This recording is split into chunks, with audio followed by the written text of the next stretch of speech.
안녕하세요, 주가박입니다. 자, 어제 미 증시가 또 2% 넘게 상승을 했는데요. 일단 기사 내용을 먼저 보시면 뉴욕 증시가 코로나 치료제 희소식에 한 달 새 14% 껑충이라는 기사 내용인데요. 여기서 보시면 코로나19 치료 효과가 확인된 항바이러스제 렘데시빌에 대해서 미국 FDA가 코로나19 치료제로 사용을 긴급 승인하는 방안을 추진 중이다 라고 하면서 증시가 급등을 했는데요. 제가 전에 봤던 기사 내용에 따르면 치료제는 임상 과정을 거쳐야 하기 때문에 아무리 빨라도 연말까지는 치료제 개발이 불가능하다고 했는데요. 지금 현재 제대로 된 임상도 거치지 않은 렘데시빌을 치료제로 긴급 사용 방안을 추진 중이라고 하니까 사실 치료제로 살균제도 언급했던 트럼프 정부에 1도 공감이 가지는 않습니다. 하지만 증시는 그 진실성에 관계없이 지금은 상승 분위기에 젖어 있는 분위기인데요. 제가 매일매일 정리하는 자료를 보시면 지난 4월 27일 월요일을 보시면 1.11% 상승을 했는데요. 이 상승시킨 재료를 보시면 코로나19 치료제 소식하고 국제유가 반등 소식입니다. 그 다음에 4월 28일 화요일도 보시면 1.51% 상승을 했는데요. 여기서 보시면 경기 부양책이 나왔고요. 그 다음에 코로나19 확산세가 둔화되고 있다라는 내용으로 1.51% 상승하는 모습을 보였는데요. 수요일도 보시면 수요일은 0.13% 하락하는 모습을 보였습니다. 그 주된 원인은 이 실적에 대한 불안 심리로 이렇게 소폭 하락하는 모습을 보였고요. 그 다음에 4월 30일 목요일도 보시면 2.21% 상승하는 모습을 보였는데요. 그 주된 내용을 보시면 코로나19 치료제 렘데시비르가 긴급 승인 방안을 추진 중이다 라고 되어 있고요. 그 다음에 경제활동 조기 재개, 그 다음에 경기 부양을 위한 모든 수단 총동원, 이러한 재료들이 2.21% 급등시키는 모습이 나왔습니다. 그래서 간단하게 월요일과 목요일까지 증시를 상승시키고 하락시켰던 주요 내용은 첫 번째가 코로나 관련 얘기고요. 두 번째가 경기 부양책에 따른 경제 정상화입니다. 여기에서 악재로 작용하고 있는 건 향후 기업의 실적들인데요. 지금 시장은 코로나19 관련 내용하고 경제 정상화에 대한 기대감으로 상승 추세를 계속 이어가고 있다라는 겁니다. 그래서 또 글로벌 분위기를 한번 살펴봤는데요. 우선 환율을 보시면 거의 1300원까지 치솟았던 환율이 지금 1218원으로 1200대 초반까지 떨어졌는데요. 이건 통화 스와프로 인해서 시장의 개입이든 아니면 시장의 원리이든 어쨌든 환율로 안정세를 보이고 있고요. 과거 19년에도 보시면 여기가 2019년 12월 12일입니다. 그 다음에 최저점을 찍었던 이 자리가 20년 1월 14일인데요. 그러면 19년 12월 12일에서 20년 1월 14일까지 외국인의 수급을 한번 보면은요.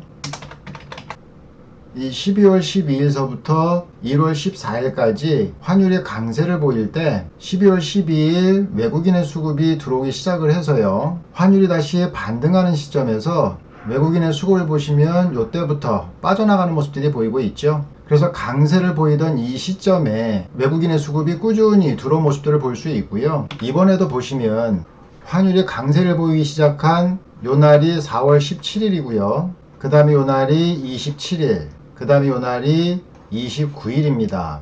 요 3일에 외국인도 수급을 보시면 4월 17일에 외국인이 3229억 정도 유입이 됐고요. 그 다음에 4월 27일에 192억, 그 다음에 4월 29일에 2349억이 유입됐습니다. 이렇게 외국인은 환율이 하락할 때마다 유입되는 모습을 보이고 있는데요. 여기서 보시면 추세선을 그어 봤을 때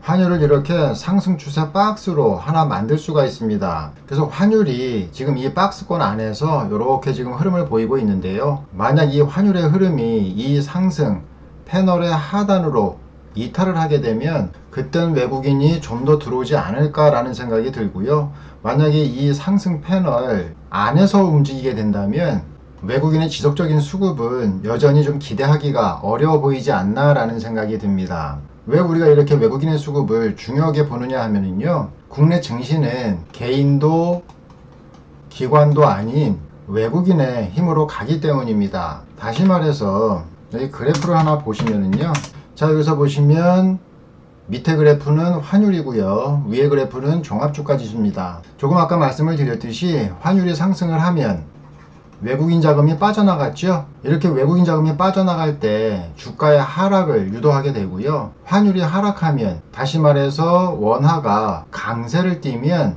외국인이 유입이 됐었죠. 이 외국인의 유입이 결국은 증시를 이끌어 올리는 원동력이 되었습니다. 이렇게 외국인의 수급이 이렇게 증시의 하락과 상승의 원동력이 되기 때문에 항상 외국인의 수급은 체크해 보셔야 되고요.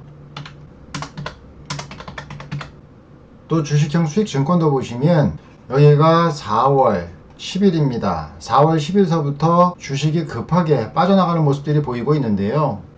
고객 예탁금을 보시면 고객 예탁금은 쌓이지 않는 모습을 보이고 있습니다. 이는 주식을 현금화하고 있다는 얘기인데요. 그 주체는 조금 전에 말씀드렸듯이 외국일 가능성이 높고요. 이 와중에 개인들은 신용융자까지 써가면서 증시에 배팅을 하고 있는데요. 자, 신용융자도 보시면 신용융자 같은 경우에는 한치의 흐트러짐도 없이 급등하는 모습을 보이고 있습니다. 과거 자료를 한번 보시면 이렇게 신용자금은 천천히 증가를 하다가 떨어질 때는 이런 식으로 급락하는 모습들을 보입니다. 여기서도 보시면 서서히 증가했다가 떨어질 땐 급락하는 모습을 보였고요. 여기서도 보시면 서서히 증가하다가 떨어질 때는 급락하는 모습을 보였습니다. 이렇게 급락들이 나오는 이유는 신용 물량에 대한 반대 매매도 있지만 신용을 썼기 때문에 오래 버티지 못하고 투매로 이어진 이유도 있습니다. 그래서 증시에 조정이 들어올 때 이런 반대 매매와 투매 때문에 그냥 조금만 하락할 상황인데도 불구하고 이 반대 매매와 투매로 인해서 급락을 부추기는 경우가 간혹 발생을 합니다. 그런데 여기서 보시면 완만한 상승세의 급락을 보였고요. 완만한 상승세의 급락, 그 다음에 완만한 상승세의 급락, 그 다음에 또 완만한 상승세의 급락을 보였죠. 지금의 신용 물량은 완만한 상승이 아니고 급등 추세를 이어가고 있습니다. 그렇게 된다면 이걸 조금 더 확대해서 보면은요, 이 완만한 상승에도 이렇게 급락을 보였는데 이렇게 급증한 신용 물량은 시장 조정 시에 반대 매매하고 투매가 가세를 한다면 그 엄청난 힘과 가속도가 잘못하면 이 저점도 한 번 더 깨지 않을까 라는 생각이 들기도 하고요. 아니면 지금 상승 추세에 시장이 젖어 있으니까 전에 만들었던 이 바닥까지는 아니더라도 최소한 이 언저리까지는 빠졌다가 상승하지 않을까 라는 생각이 듭니다. 그리고 지금 신용 물량도 보시면 지금 현재까지 8조 8천억 정도가 지금 신용 물량으로 쌓여 있고요. 사실 이 물량이 신규 자금도 많아서 시장에 얼마나 많은 충격을 줄지는 감도 안 잡힙니다. 그래서 지금은 바닥의 깊이도 모르는 살얼음판을 걷는 듯한 느낌인데요. 어쨌든 간에 차트를 다시 보시면 제가 보는 상승폭은 여기 2000포인트까지고요. 증권사 리포트를 보면 지금 뭐 2100포인트까지 반등을 예상하고 있지만 그건 중요한 게 아니고 고점이 머지 않았다는 것만 분명해 보입니다. 지금 여기에서 2000이든 2100포인트든 추가적으로 상승을 하든가 아니면 조만간 조정을 만들 때 신용 물량이 쏟아져 나와서 투매로 인한 다시 급락이 재현되느냐인데요. 인버스를 추매로 대응하고 있는 저는 얼마 전까지만 해도 4% 정도 수익이 났었는데요. 최근 국내 증시가 이렇게 3거래일 동안 상승을 하면서 여기서 다시 추매를 했고요. 이 시점에서 4% 정도까지 수익이 났던 수익금이 지금 현재는 마이너스 1.55% 정도 손실로 바뀌었습니다. 만약 여기에서 박스권 장세가 진행이 된다면 손실이 확대될 가능성도 높지만 그게 아니고 조만간에 급락으로 진행이 된다면 복리 효과로 수익이 극대화될 가능성도 있기 때문에 저는 제 소신대로 급락에 베팅하고 있습니다. 그런데 사실 살짝 불안한 부분들이 있는데요. 여기 기사 내용을 보시면 고버스 쪽으로 개인들의 수급이 97조 정도 들어와 있고요. 그 다음에 레버리지 쪽으로 73조, 그 다음에 삼성전자 쪽으로 64조 정도 들어와 있습니다. 결국 저처럼 하락에 베팅하는 사람들이 많다라는 얘기인데요. 문제는 여기에 들어와 있는 사람들이 전문가적 소견을 갖고 있는 사람들이 아니고 대부분 추천을 받았거나 주변 지인들의 말을 듣고 들어온 사람들이 더 많다라는 거죠. 이러한 부분들이 제가 조금 불안한 부분이기도 하고요. 이렇게 고퍼스 쪽으로 사람이 몰리다 보면 지금 이 증시가 깊은 하락보다는 박스권 장세를 유지하면서 버티다가 이 상승 1단계를 마무리하고 상승 2단계가 하반기에 시작을 하게 된다면 일단 고퍼스에 대한 제 투자 전략은 실패를 인정해야 할 수도 있을 것 같습니다. 아무튼 저도 개인이지만 이 개인들이 좀 문제고요. 아무튼 이 추가 상승보다는 좀 조정다운 조정이 좀 나와주기를 좀 기다려 보겠습니다. 지금은 무엇보다도 자신의 소신이 필요한 시간이라고 생각을 합니다. 여러분들도 저나 시장의 이슈에 흔들리지 마시고 투자를 하다 보면 수익도 나고 손실도 나는 게 당연한 겁니다. 그러니까 시장의 정보를 수집해서 본인의 투자 판단으로 투자하는 습관을 기르시기 바라고요. 오늘 제가 준비한 건 여기까지입니다. 증시 흐름에 조금이라도 도움이 되셨으면 구독과 좋아요 부탁드리겠습니다.